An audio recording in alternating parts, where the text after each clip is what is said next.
Assalamualaikum warahmatullahi wabarakatuh. Selamat sore. Jumpa lagi dengan Bincang Kota di seri ke-14. Bincang lagi, jumpa lagi dengan Bincang Kampus seri 14. Sebenarnya host Bincang Kampus itu adalah saudara kita Munawwara Ahmad. Beliau lagi berhalang hadir, sehingga saya menggantikan. Perkenalkan, nama saya Mahyudin. Akrabnya dipanggil Udin. Hadir narasumber Bincang Kampus kita, Pak Dr. Syakir Sabara. Beliau adalah koordinator relawan FTI UMI. Ada juga Sahrul Fajar Perdana. Beliau adalah tim bantuan medis Kalkanius FK Unhas. Dan Yan Sanjaya, relawan mahasiswa FTI UMI. Sebelum kita mulai, saya ucapkan selamat datang Pak Syakir Sabara, Pak Sahrul Fajar, Pak Yan Sanjaya.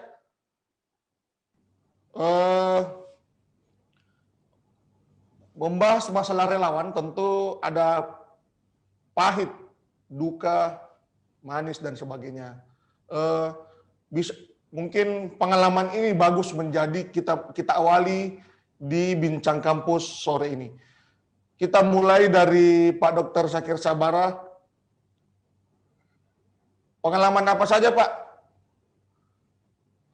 yang paling berkesan selama mulai dari pembentukan relawan mungkin atau sampai ke lapangan? Silakan Pak. Ya biasa aja sih. Assalamualaikum warahmatullahi wabarakatuh. Waalaikumsalam warahmatullahi wabarakatuh. Dinda Sahrul, Yan Sanjaya, kalau saya biasa panggil Polo panggilannya nih, Udin di studio Tribun Timur, teman-teman pemirsa channel YouTube dan Facebook Tribun Timur. Assalamualaikum warahmatullahi wabarakatuh. Selamat sore, salam sejahtera untuk kita semua. Alhamdulillah bisa ketemu walaupun secara virtual sama anak muda yang hebat ini. Ya.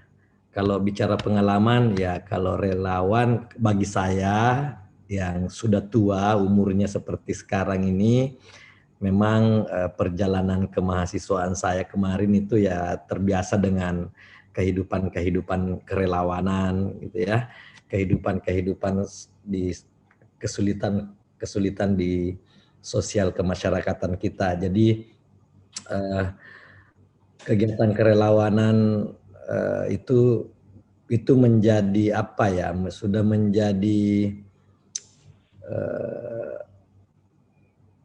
menjadi denyut jantung saya gitu ya, mungkin karena latar belakang sejak mahasiswa. Tetapi khusus COVID ini, relawan COVID ini memang agak sedikit unik karena kegiatan kerelawanan yang dilakukan oleh mahasiswa FTI UMI selama ini saya tidak full time ya, membagi peran dengan teman-teman wakil dekan 3, kaprodi, dosen-dosen muda, tetapi khusus di kerelawanan COVID-19 ini saya memang memastikan diri selalu hadir di setiap pergerakan tim relawan. Kenapa? Karena musuh yang kita hadapi ini musuh tidak nyata, ya. Aktivitas kerelawanan kita di lapangan rentang dengan terpapar, sehingga kehadiran saya minimal bisa menjadi alarm buat para relawan untuk tidak ceroboh. Karena relawan itu anak-anak milenial yang kadang-kadang di lapangan mereka sering bercanda dengan temannya, secara tidak sadar ceroboh, bisa beresiko terpapar, apalagi yang disentuh adalah tempat-tempat publik yang memang resikonya tinggi, termasuk rumah sakit, puskesmas dan lain-lain. Saya kira itu. Jadi kalau pengalamannya ya itu harus hadir setiap saat, dan bahkan saya pernah sebulan nginap di kampus bersama mereka. Jadi suka dukanya ya saya kira itu bukan duka sih sebenarnya. Karena kalau mentransfer nilai-nilai kemanusiaan untuk menjadi terinternalisasi dalam diri anak muda itu memang itu pengabdian. Jadi itu bagian dari pengabdian agar mereka bisa lebih terdidik soal-soal kemanusiaan, sehingga ketika mereka nanti kembali ke masyarakat atau sudah sarjana, soal-soal kemanusiaan itu sudah menjadi panggilan jiwa, ya, sudah menjadi panggilan jiwa. Saya kira itu, Mas Udin, Bang Uding atau Deng Uding. Siap. Terima kasih banyak Pak Zakir. Kita beralih ke Pak Sahrul untuk berbagi pengalaman suka dan duka menjadi relawan COVID khususnya. Silakan Pak Sahrul. Ya, bismillahirrahmanirrahim. Assalamualaikum warahmatullahi wabarakatuh. Selamat sore. Izin Kak Udin, izin Pak Zakir, izin juga sama Kang Dayan. Kalau seperti yang dibilang tadi sama Pak Zakir, sebenarnya kalau prinsip dari kerelawanan, duka itu selalu jadi opsi paling terakhir. Jadi sistem kerelawanan, yang namanya kerelawanan, yang semua apapun yang kita lakukan harus dibikin suka, karena di situ peran kita sebagai relawan. Jadi mungkin saya mau cerita sedikit tentang sukanya waktu jadi relawan. Saya ingat hari pertama diumumkan kasus COVID itu saya kebetulan ada di Maros, kegiatan camping sama teman-teman TBM. Jadi kita dalam gua, tiba-tiba pas keluar ditelepon sama dekan suruh balik cepat karena informasi pasien COVID pertama di Makassar. Nah, pas saya sampai di kampus, tiba-tiba dapat informasi lagi dari Dokter Hizbullah untuk bangun rumah sakit darurat. Jadi saya baru sampai di kampus, tiba-tiba ditelepon, langsung datang lagi ke rumah sakit Sayang Bunda hari itu. Dan saya ingat pesannya Dokter Hizbullah, bawa aku pakaianmu 3 pasang, jam mau pulang-pulang.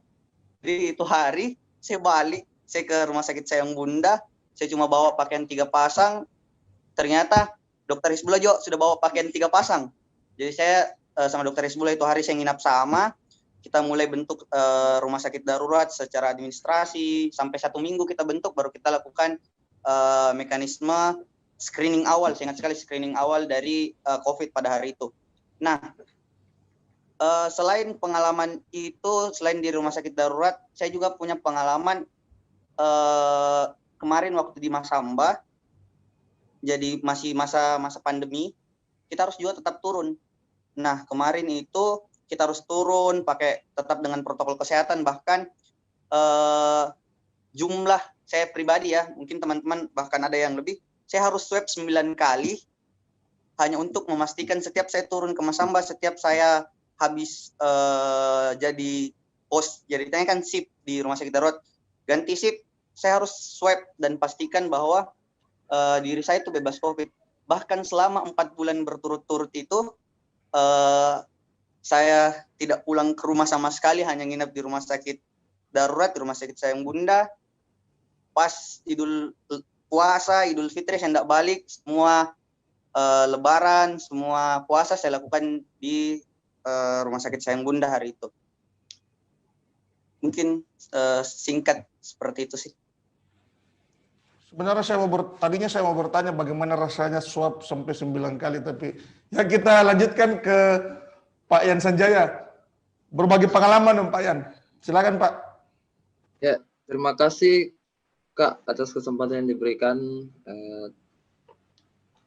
Saya akan bagi cerita sedikit tentang menjadi relawan kemarin, yaitu suka dukanya, yaitu terkadang kami itu di lapangan takut sebenarnya karena kami tidak tahu ini lawan yang siapa, karena virusnya kami tidak lihat. Jadi Pak, tapi ketika kita mau menyemprot ke rumah sakit terus puskesmas, tetap kita kontrol diri untuk jaga safety, keamanan pakaian APD. Tapi hal yang lucu terkadang itu ketika kita di rumah sakit menyemprot, tiba-tiba kami mau buang air kecil, itu kami biasa terkadang masuk di rumah sakit itu cari WC-nya, terus sebelum masuk kita semprot dulu WC-nya. Jadi sembari kita kencing, buang air kecil, kita tahan bau disinfektan juga. Jadi baru sudah setelah keluar dari WC kita disemprot lagi disinfektan supaya kita betul-betul steril. Dan yang pernah saya alami juga pertama kali itu buka puasanya itu di atas mobil. Ketika itu kami keluar daerah di daerah Kolondasara, Maros, kalau bukan Pangkep. Kami itu perjalanan pulang, terus kami lewat tol untuk mempercepat buru kejar waktu untuk buka puasa. Tapi pada saat di tengah tol, jadi kami tidak bawa bekal, tidak persiapkan bekal. Jadi cuma di mobil itu cuma ada air gelas dan teh kotak satu. Jadi untuk membuka puasa itu kami buka puasa dengan 1 gelas air saja dengan 6 orang. Jadi kita minum seadanya bagi ke teman, teh kotak lagi minum seadanya bagi ke teman lagi. Jadi gitu. Dan sedihnya itu ketika pertama kali yang merasakan tuh sahur pertama Ramadan di kampus, dan sedihnya lagi bersama teman-teman Lebaran di kampus tidak bersama kedua orang tua. Mungkin itu saja Kak yang saya kira. Ya, terima kasih banyak Pak Yan atas Pak Sarul atas ceritanya ini. Saya akui yang telah kalian lalui ini sangat belum tentu pernah dirasakan oleh semua orang termasuk saya. Saya kembali ke Pak Syakir. Pak Syakir, bisa diceritakan, bisa berbagi sedikit Pak Syakir tentang relawan mahasiswa ini. Apa saja yang telah, gagasan apa saja yang telah dilakukan selama pandemi ini? Apa saja yang kinerjanya? Ya. Kalau relawan FTU ini sebenarnya itu tidak terstruktur ya. Jadi begitu ada kejadian misalnya Palu atau ya Lombok, Palu lah. Begitu ada kejadian Palu langsung diumumkan oleh WD3 biasanya bagi yang bersedia untuk jadi relawan 30 menit dari sekarang kumpul di kampus. Nah gitu-gitu. Sama pandemi ini ketika kami mendapat instruksi dari rektor bahwa segera mempersiapkan diri semua fakultas untuk lockdown kampus waktu itu, maka kami mengumpulkan sore hari langsung seluruh mahasiswa FTI di pelataran dan kami umumkan semua mahasiswa mulai besok diliburkan dan bagi yang bersedia menjadi relawan tetap tinggal di kampus. Nah dari situ kita menyiapkan APD dan sebagainya, menyiapkan memberikan briefing yang penting di tengah kita waktu itu pengetahuan tentang pandemi COVID-19 sangat minim, ya. Jadi itu. Nah, sambil terus berjalan di tengah ada APD awal-awal sehingga Nana itu pertama kali turun lapangan itu pakai jas hujan, ya, sambil berkoordinasi dengan alumni agar kita segera mengusahakan APD sehingga alumni ini membeli kain, melakukan menjahit dan sebagainya. Itulah awal mula sehingga ada APD dan sampai pada hari ini kurang lebih 1.500 APD yang sudah dijahit dan dibagikan ke masyarakat. Sebenarnya kalau tim relawan ini waktu itu saya masih di Jakarta. Saya ingat sekali tanggal 11 Maret saya masih di Jakarta. Tiba-tiba mahasiswa menelpon saya, Pak, kami harus mulai bergerak di laboratorium. Apa kau mau bikin di laboratorium? Bikin disinfektan dan hand sanitizer, Pak. Memang kenapa? Ini Pak, Jakarta sudah mengumumkan kasus COVID-19. Sementara di Makassar kan waktu itu belum ada apa-apa gitu ya, belum ada riak-riak dan sebagainya. Jadi 12 Maret itu mereka sudah di lab. Oke, saya bilang kalau selalu ada inisiatif mahasiswa kan selalu bilang oke aja, ya jalan aja, oke aja. Ambil uang dari mana? Ya ada sedikit bahan di lab Pak, ada alkohol, ada jilalupera dan macam-macam, ada asam asetat. Oke, silakan bikin aja koordinasi dengan dosennya, ya dengan dosennya. Pas tanggal 12 bekerja mereka 12, 13, 14 di laboratorium. Aksi pertama relawan itu pada saat pertandingan terakhir PSM di Stadion Mas Toangin dengan menyemprotkan hand sanitizer kepada seluruh supporter PSM. Dan tanggal 19 Maret Pak Gubernur mengumumkan bahwa tanggal 15 Maretnya itu ada kasus pertama yang di Raja Wali. Nah, itu perjalanan tim relawan terus bekerja dan alhamdulillah tanpa pernah mengumumkan bahwa relawan FPI menerima donasi dan sebagainya, tetapi kalau dihitung secara dihitung baik materi maupun bahan baku maupun berupa benda maupun berupa makanan yang melalui tim relawan, mungkin kurang lebih 1,4-1,5 miliar yang terkumpul sampai hari ini. Nah, dari itu semua bahan di tengah awal-awal dulu kan sangat sulit alkohol nih, mahal sekali alkohol. Bantuan-bantuan dari berbagai pihak, misalnya dari teman-teman dari INTI, Perhimpunan Tionghoa Indonesia, Yayasan Bunda Suci, Polsek Panakukan, Asosiasi Rumah Sakit Swasta Indonesia, ID Cabang Makassar. Kita saling bahu-membahu terus untuk bergerak di lapangan. Nah, di tengah kita bergerak pandemi kan tiba-tiba masuk Ramadan nih. Nah, masuk Ramadan ini juga kita sudah berpikir soal dampak orang-orang yang terdampak pandemi. Nah, teman-teman sambil melakukan penyemprotan juga waktu itu menerima berbagai macam donasi dalam bentuk sembako, sehingga di masa bulan Ramadan itu teman-teman relawan juga membagikan sembako kepada orang-orang yang terdampak pandemi. Yang pertama, mahasiswa yang masih tinggal di Makassar dan waktu itu nggak bisa pulang kampung. Yang kedua, marbot-marbot masjid. Yang ketiga, kaum-kaum duafa yang ada di berbagai tempat atau anak-anak lakukan apa istilahnya, bagi makanan sahur dan bagi makanan buka puasa waktu itu. Nah, itu semua terus berbarengan jalan, penyemprotan jalan, pembagian hand sanitizer jalan, terus pembagian APD ke teman-teman tenaga medis dan tenaga medis di rumah sakit dan puskesmas terus berjalan, sambil berjalan juga aksi-aksi kemanusiaan yang lain bagi yang terdampak. Nah, ini saya kira perjalanan panjang tapi serasa baru kemarin, dan teman-temannya Yan Sanjaya ini masih sampai hari ini masih standby di kampus. Cuma memang aktivitasnya agak sedikit berkurang karena situasi di luar sekarang kan sudah sangat terbuka sekali. Jadi kita tidak tahu yang mana yang kita harus lakukan, kecuali ada request tertentu. Misalnya kemarin ketika Ketua KPU terpapar, kita nyemprot KPU. Kemarin teman-teman ada permintaan dari Pangkep, teman-teman Pangkep. Jadi itu yang sementara yang kita lakukan. Walaupun volumenya, aktivitasnya tidak serutin kemarin waktu ada PSBB dan sebagainya. Pak, kemarin kan sempat ada gerakannya membuat yang seperti yang dijelaskan tadi, pembuatan APD dan disinfektan.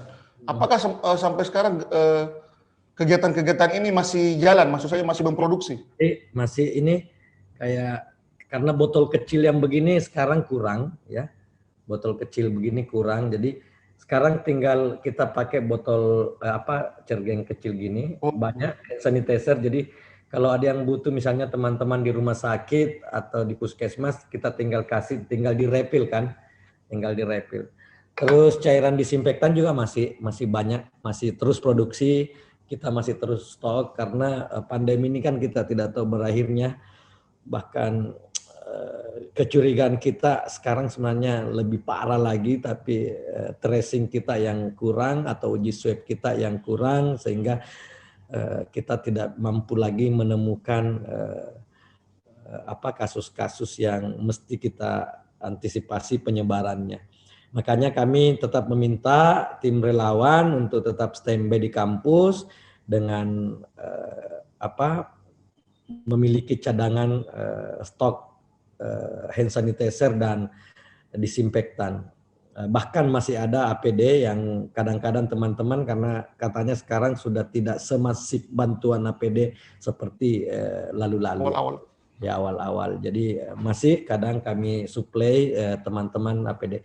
Bahkan ada stok sebenarnya di sana kurang lebih 1.000 APD yang masih tersimpan, tapi itu punya orang. Kalau saya mau sumbangkan, nanti saya tanya orangnya lagi. Gitu. Saya termasuk orang yang menunggu, Pak. Kita beralih ke Pak Sarul Fajar, Celcenes dari tim medis Fakultas Kedokteran Unhas. Sejauh ini apa saja dan bagaimana teman-teman bergerak di tengah pandemi COVID ini? Silakan Pak Sarul. Ya, terima kasih Kak. Yang paling terbaru ya, kemarin itu 4 hari yang lalu sempat saya ke daerah. Seperti yang dijelaskan tadi bahwa kondisi sekarang kan ya saya tidak tahu ya memang dikondusifkan atau bagaimana. Tetapi saya coba lakukan survei kecil-kecilan sama teman-teman. Saya ada 5 orang, saya berangkat ke daerah, mulai dari Jenek Ponto, naik ke Bulukumba mutar sampai ke Sidrap Makassar kembali.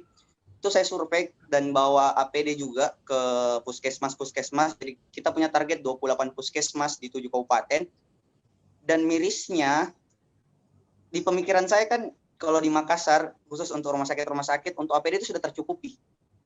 Mirisnya di puskesmas, itu ada salah satu puskesmas, bahkan sejenis handskun yang single use yang tipis, mereka harus serius. Dia cuci, dia di depan puskesmasnya itu dia bikinkan tali jamuran, baru dia gantung itu dia punya handskun.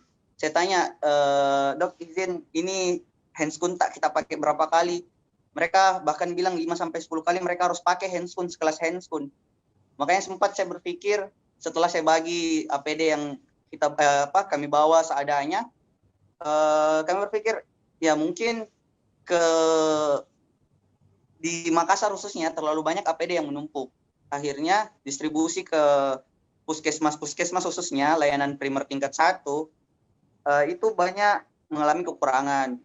Makanya sempat agak sedih sih lihat puskesmas di daerah, terutama ada daerah-daerah yang statusnya itu status merah, yang sekelas handskun dan masker itu mereka tidak punya. Bahkan disediakan di logistik puskesmas pun itu mereka tidak ada. Bahkan keluhannya ada katanya mereka harus beli sendiri. Bahkan salah satu juga puskesmas itu handskunnya dia pakai handskun yang tebal, yang biasa kita pakai berkebun. Hanya untuk menindaki pasien, untuk menjaga safety-nya. Untuk update yang paling baru itu yang kami lakukan dan rencana kami mau lanjut untuk ekspedisi itu. Jadi kita mau jangkau lebih banyak lagi puskesmas, mau jangkau lagi layanan primer ke pelosok-pelosok daerah. Kita lihat kondisinya, setidaknya bagaimana kita meminimalisir. Yang kita tahu kan puskesmas jadi tempat screening awal kalau pasien datang khusus di daerah sebelum dirujuk ke Makassar atau dirujuk ke rumah sakit. Nah, kami berpikir bahwa membekali, mensupport layanan primer, mensupport puskesmas dengan seperti itu, setidaknya meminimalisir lagi kasus-kasus yang mungkin akan terjadi nantinya. Mungkin seperti itu, Pak. Kan pergerakan di daerah ini sudah mulai, intensitasnya mungkin sudah mulai menurun ya. Apakah ada pergerakan yang untuk selama ini di kota, merambah kecamatan dan sebagainya? Kemarin sebenarnya kita bikin survei dulu di awal di Makassar, khususnya puskesmas yang ada di Makassar. Tapi kalau untuk hasilnya itu dari semua puskesmas itu, alhamdulillah untuk puskesmas khususnya di Makassar dan di Maros itu sudah terpenuhi. Ya kita cuma bawa sedikit waktu itu. Nah, terpikir karena salah satu kabupaten kita komunikasi dengan senior, ada yang sempat cerita bahwa kekurangan APD, jadi kita punya simpanan APD, kita bawa dan kita iseng-iseng jalan-jalan ke puskesmas sekitar, ternyata luar biasa ketidakadaan APD-nya khusus untuk masker sama handskun. Oh, terima kasih banyak Pak Dinda Sarul. Kita beralih ke Dinda Yan Sanjaya. Dinda Yan, hingga berdasarkan penjelasan Pak Syakir tadi, intensitas pergerakan teman-teman mungkin menurun. Apakah ada pergerakan teman-teman yang baik di kota maupun di daerah yang hingga kini masih bergerak termasuk dalam penanganan COVID? Silakan Dinda Yan. Kalau soal itu Kak, teman-teman relawan semua tetap stay di kampus saja Kak, karena kami bergerak sesuai request saja, sesuai perintah dari Padekan saja. Kalau ada permintaan baru kami bergerak Kak. Terakhir di Luwu Utara masih turun? Terakhir itu kami yang membangun tenda, membangun posko untuk kantor lurah. Itu kami membangun ada beberapa tenda untuk kantor pengurusan bagi masyarakat. Di situ kami terakhir bergerak dan bersama teman-teman, tapi kami bergerak tetap menjaga protokol kesehatan. Dan setelah pergerakan itu setelah selesai pergerakan di Luwu Utara, kami kembali stay di kampus saja, Kak. Selama perjalanan dari Luwu Utara maupun bencana lain di kabupaten lain, apa saja sih kendala sebagai relawan itu, apa saja kendala kemanusiaan, memberikan bantuan kemanusiaan di tengah pandemi? Yang kendalanya itu terkadang sih Kak, aksesnya yang biasa. Kadang kami kayak kemarin di Palu awal-awal kami bergerak kendaraan yang kurang, terus ini kalau kemarin akses mobil juga susah masuk karena lumpur kemarin di Luwu Utara, Kak. Jadi mobil kami kan mobil Avanza, jadi tidak kuat, jadi terkadang di situ yang kurang, Kak. Curhat kini sekalian disampaikan nih sama Pak Koordinator, bilang mau minta Mistrada ini. Oh ya, saya kembali ke Pak Zakir. Pak Zakir, ini untuk menutupi mungkin di aktivitas teman-teman yang stay di kampus, apa sudah ada yang disusun program kerja hingga 2020 terkait sosialisasi 3M maupun penanganan COVID-19. Oh ya. Silakan Pak Zakir. Kalau itu sih di level fakultas sudah siap. Jadi kami pernah meluncing namanya FTUMI Ready, soal new normal, soal kesiapan menghadapi situasi ketidakpastian ke depan. Jadi kalau relawan itu nggak ada program kerjanya. Kalau fakultas ada untuk menyiapkan semuanya, segalanya, bahkan semua meja pelayanan sudah standar layanan sesuai protokol COVID. Makanya kami juga selalu standby soal hand sanitizer dan disinfektan. Kenapa? Karena kalau kampus dibuka, insya Allah kami siap. Bahkan tempat-tempat nongkrongnya mahasiswa selama ini, cabin, terus plaza, terus di taman itu semua kursinya sudah dirubah semua posisinya. Sudah disesuaikan dengan berjarak dan sebagainya, dan papan pengumuman semua sudah ada, papan bicara sudah ada semua soal bahwa kalau Anda 3M ya, soal 3M ya, masker, memakai masker, mencuci tangan, menjaga jarak itu wajib, dan catatannya dalam papan bicara atau pengumuman-pengumuman itu adalah Anda tidak taat silahkan pulang. Bahkan kelas-kelas sudah didesain untuk berjarak, di kelas sudah diantisipasi setengah online, setengah offline dan sebagainya. Bahkan sekarang kami sudah mulai secara bertahap membuka. Kalau perkuliahan semua online, ya, tetapi bagi yang penelitian laboratorium, apalagi penelitian skripsi, masuk lab, tapi dengan protokol kesehatan yang ketat. Itu kami sudah secara bertahap terapkan karena ini juga harus pembiasaan. Situasi-situasi begini harus pembiasaan.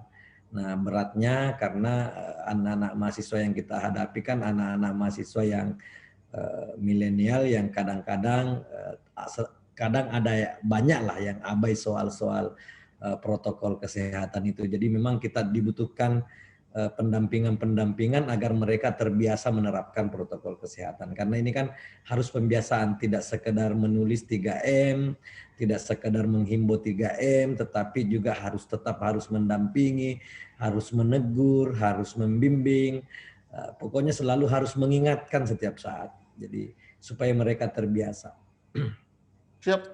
Sebelum kita lanjutkan, penonton Bincang Kampus, kita jeda beberapa menit.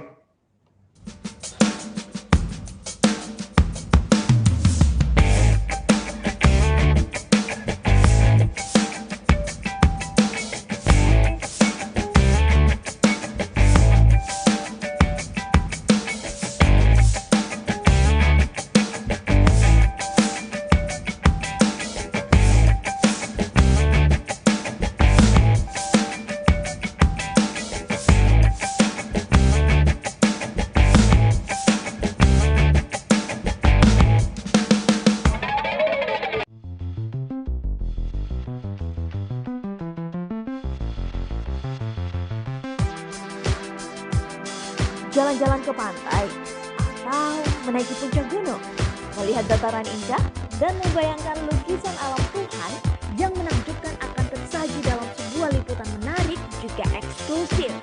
Ikuti perjalanan saya menuju destinasi paling epik di Sulawesi Selatan, hanya di Wisata Virtual Tribuners.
Jangan berkerumun, jangan salaman, jangan berdekatan, jangan lupa makan yang bergizi, jangan lupa pakai masker, jangan menyentuh wajah, jangan lupa menjaga jarak, jangan lupa helm sendiri.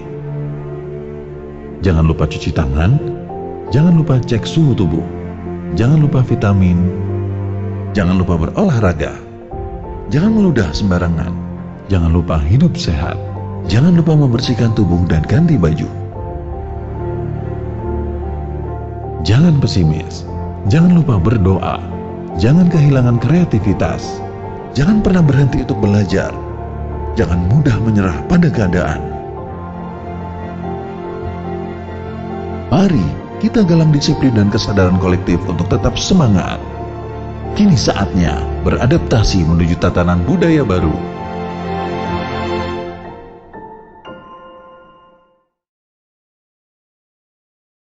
Baik, penonton Bincang Kampus, kita ketemu lagi. Kita lanjutkan pembahasan siswa di tengah pandemi dan kampanye 3M. Langsung saja kita persilakan Pak Yan Sanjaya, Dinda Yan Sanjaya, menjelaskan kondisi relawan saat berada di lapangan, atau saat berada di rumah dan saat berada di tengah teman-teman. Ini bukan masalah pengaturan waktunya, tetapi terkait dengan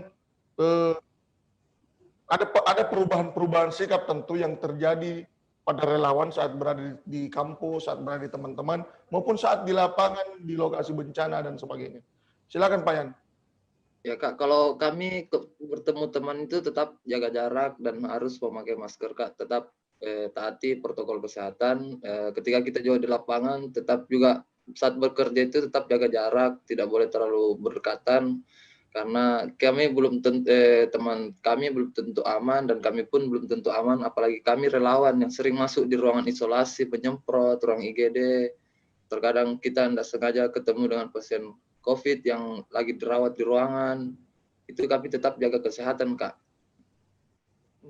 Tadi saya dapat bocoran katanya relawan ini porsi makannya agak berbeda ya?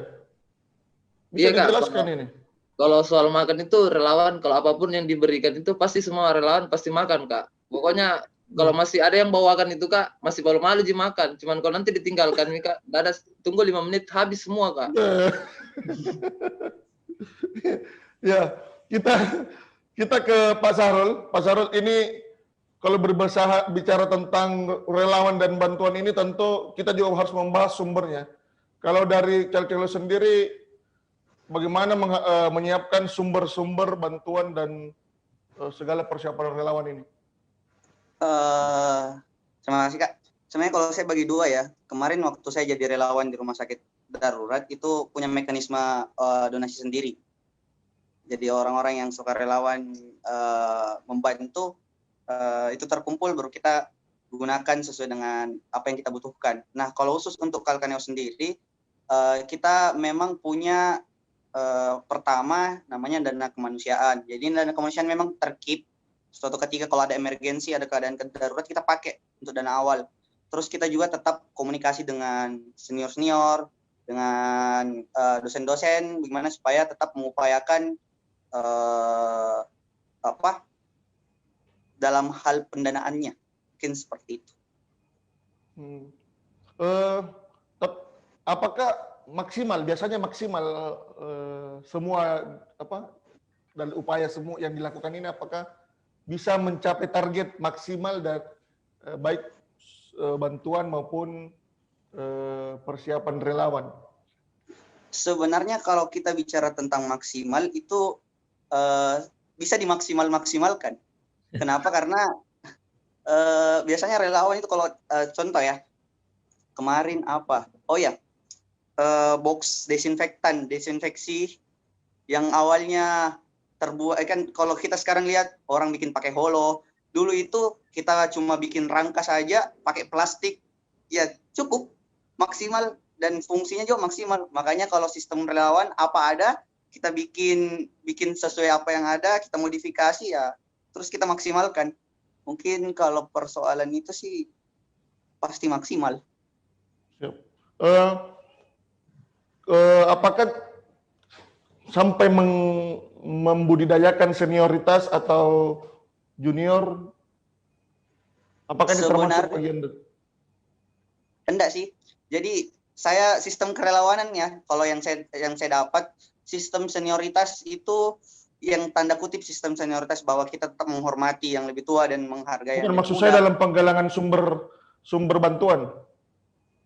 Iya, jadi kita tetap komunikasi dengan senior-senior. Kak, ini keadaan seperti ini, kita butuh ini, apa yang bisa dibantukan, terus kita akomodir, kita tetap laporkan dari apa yang mereka berikan, kita berikan laporan, sehingga semuanya transparansi kita lakukan. Pernah nggak merasakan penolakan dari sumber bantuan ini? Sebenarnya merasa penolakan tidak, karena kita kan juga tidak memaksa, jadi kita hanya memberikan ruang siapa-siapa yang mau berkontribusi di sini. Jadi kita tidak ada unsur paksaan, kita hanya komunikasi berbicara bagaimana keadaan sekarang, terus bahkan kadang kita cuma cerita-cerita keadaan di lapangan bagaimana kondisi sekarang, mereka langsung berinisiatif sendiri untuk berkontribusi nyata di situ. Siap. Kita kembali ke relawan FTI UMI, Pak Syakir. Sama dengan pertanyaan saya kepada Pak Sarul, berbicara dengan bantuan, berbicara tentang semua kebutuhan relawan, tentu kita harus membahas juga sumber-sumbernya. Dalam hal ini, apakah relawan FTI UMI ini menghadapi kendala dalam penggalangan sumber-sumber ini sejauh ini?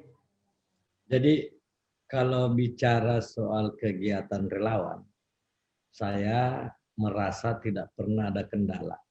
Karena kegiatan relawan itu panggilan kemanusiaan. Yang paling penting sebenarnya dijaga relawan itu adalah trust, kepercayaan. Nah, kalau itu terjaga dengan baik, maka orang akan berbondong-bondong berdonasi. Nah, di era digital seperti sekarang, itulah pentingnya orang mau bilang eksis, orang mau bilang apa terserah. Tetapi seluruh aktivitas itu divideokan, difoto, diposting, sekaligus pertanggungjawaban sebenarnya kepada para donatur bahwa dana-dananya termanfaatkan secara baik dan benar, tersalurkan dengan sasaran yang tepat. Itu pentingnya sebenarnya. Kalau kendala kita cuma memang relawan itu karena panggilan jiwa, maka bergerak awal itu selalu tidak ada uang.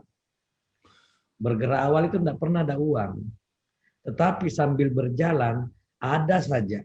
Bahkan banyak sekali orang yang berdonasi untuk itu. Ya, saya kasih contoh. Di Palu, tidak ada duit. Yang ada waktu itu adalah hanya untuk sewa mobil bus ke Palu. Untuk relawan kurang lebih 25 orang. Sewa bis, hanya itu saja. Tapi baru mau start di Makassar sudah banyak donasi masuk karena diposting persiapan relawan menuju Palu. Oh, sudah banyak masuk. Sampai di Parepare di stop sama orang, dikasih bantuan. Sampai di Majene di stop sama orang, dikasih makan sama orang. Sampai di Mamuju di stop sama orang, dinaikkan berbagai macam bantuan. Sampai di Palu macam-macam. 1 bulan 1 minggu mereka berada di Palu, itu kurang lebih 1,3 miliar donasi yang berkumpul.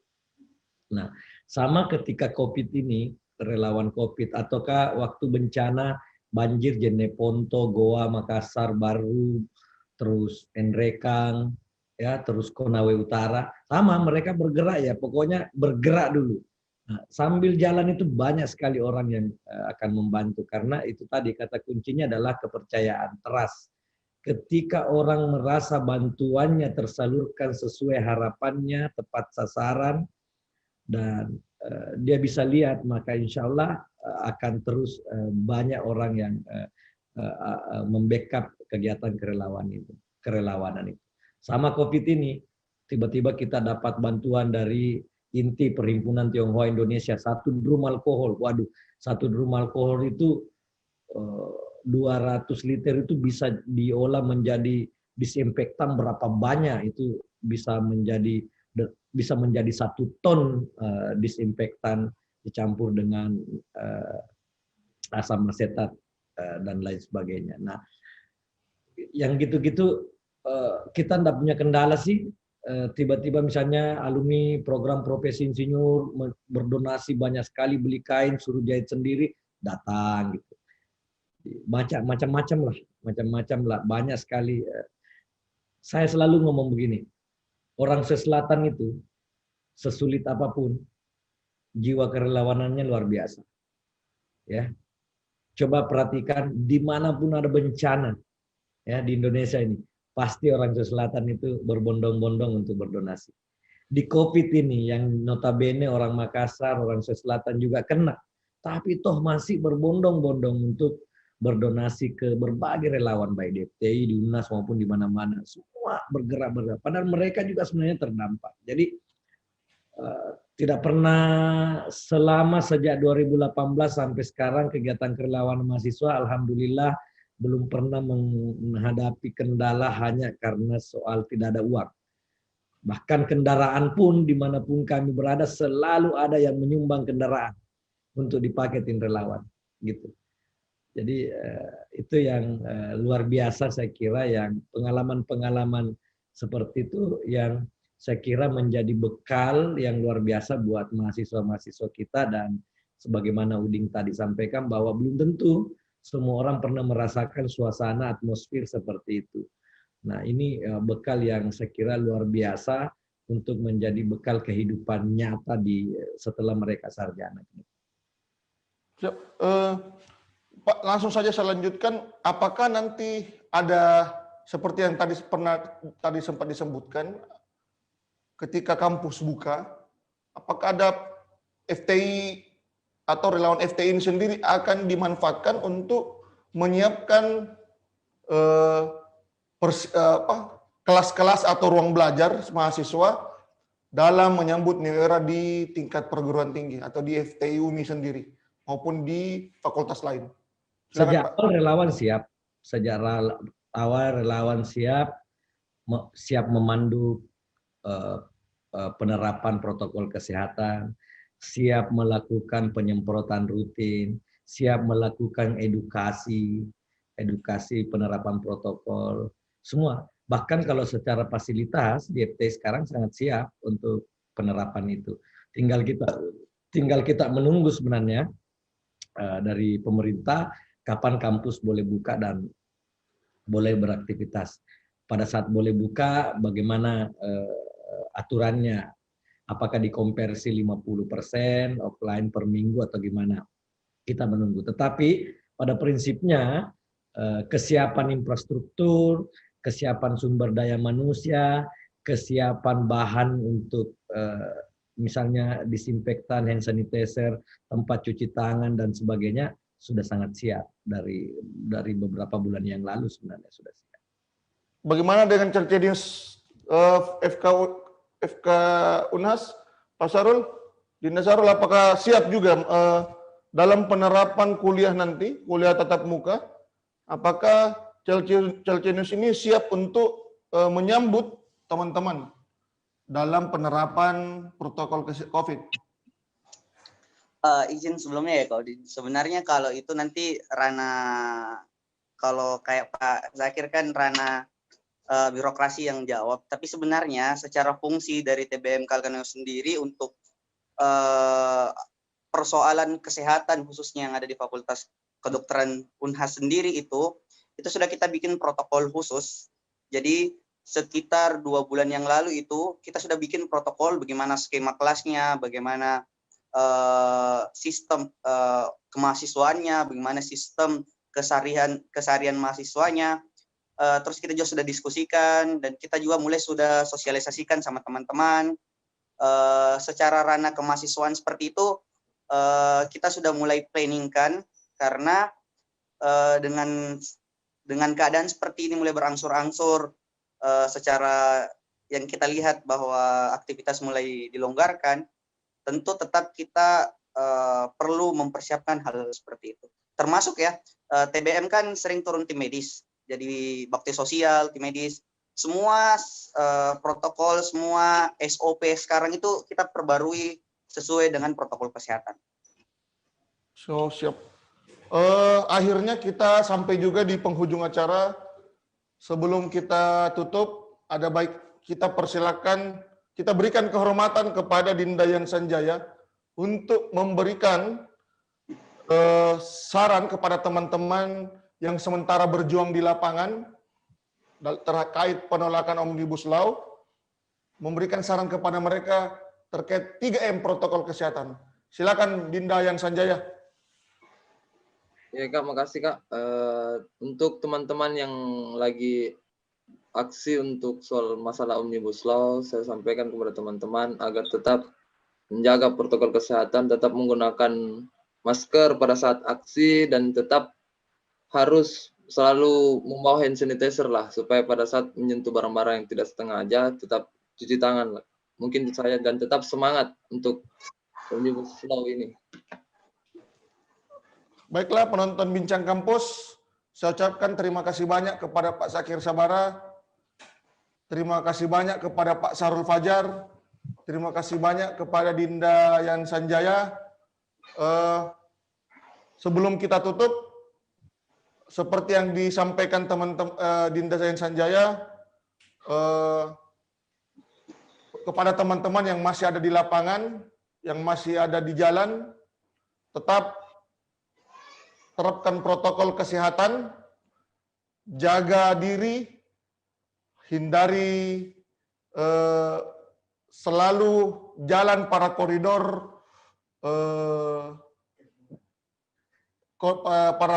penanganan COVID,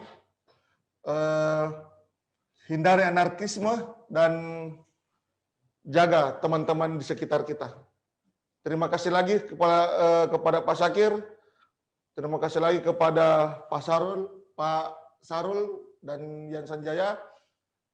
Terima kasih banyak kepada semua relawan yang ada di Sulawesi Selatan, yang ada di Indonesia, atas bantuannya selama ini. Selamat sore, salam sejahtera. Wassalamualaikum warahmatullahi wabarakatuh. Waalaikumsalam warahmatullahi wabarakatuh.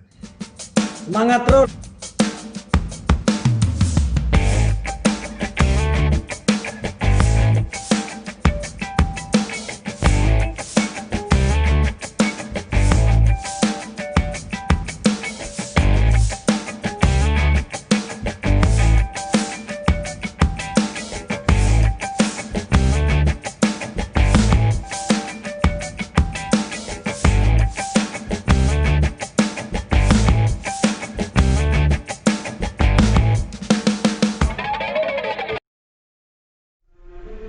Jangan berkerumun, jangan salaman, jangan berdekatan, jangan lupa makan yang bergizi, jangan lupa pakai masker, jangan menyentuh wajah, jangan lupa menjaga jarak, jangan lupa helm sendiri, jangan lupa cuci tangan, jangan lupa cek suhu tubuh, jangan lupa vitamin, jangan lupa berolahraga, jangan meludah sembarangan, jangan lupa hidup sehat, jangan lupa membersihkan tubuh dan ganti baju. Jangan pesimis, jangan lupa berdoa, jangan kehilangan kreativitas, jangan pernah berhenti untuk belajar, jangan mudah menyerah pada keadaan. Mari kita galang disiplin dan kesadaran kolektif untuk tetap semangat. Kini saatnya beradaptasi menuju tatanan budaya baru.